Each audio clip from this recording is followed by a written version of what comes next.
इस कहानी की शुरुआत रामू नाम के एक लड़के से होती है जो स्कूल में अपना पाठ ना याद करने के कारण अध्यापक से हमेशा डांट सुनता था।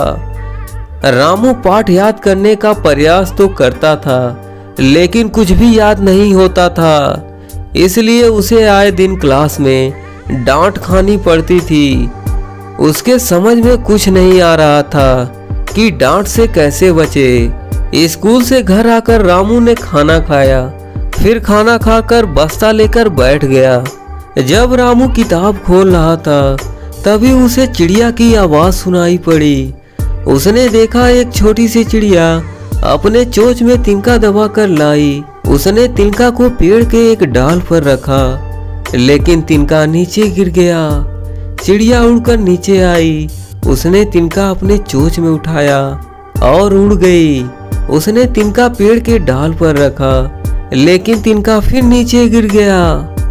रामू के पिता बाहर कुछ काम कर रहे थे तो रामू पूछता है अपने पिता से, पिता चिड़िया क्या कर रही है? उसके पिता ने कहा चिड़िया अपना घोंसला बना रही है। फिर रामू चिड़िया को देखने लगा। चिड़िया तिनका पेड़ पर रखती, वह नीचे गिर जाता था। चिड़िया उड़कर नीचे आती, तिनका चोंच में उठाती, फिर उड़कर ऊपर चली जाती। बार बार यह प्रयास करने के बाद चिड़िया तिनके को पेड़ पर रखने में सफल हो गई।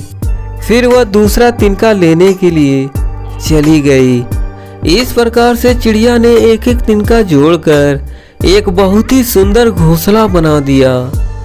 रामू ने देखा चिड़िया जब तक तिनका पेड़ पर रख नहीं देती थी तब तक वह हार नहीं मानती थी।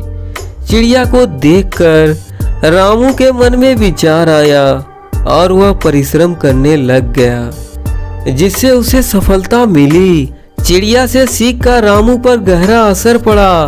उस दिन के बाद से रामू को अध्यापक से डांट नहीं खानी पड़ती थी क्योंकि रामू उस प्रश्न को बार बार याद करता था जो उसे याद नहीं होता था।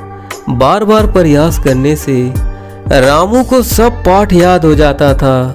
इस कहानी से हमें यह सीख मिलती है कि लगातार प्रयास करने से सफलता जरूर मिलती है। यह कहानी आपको कैसी लगी? अगर अच्छी लगी हो तो ऐसी ही कहानी सुनने के लिए हमारे चैनल को लाइक सब्सक्राइब कर दीजिए।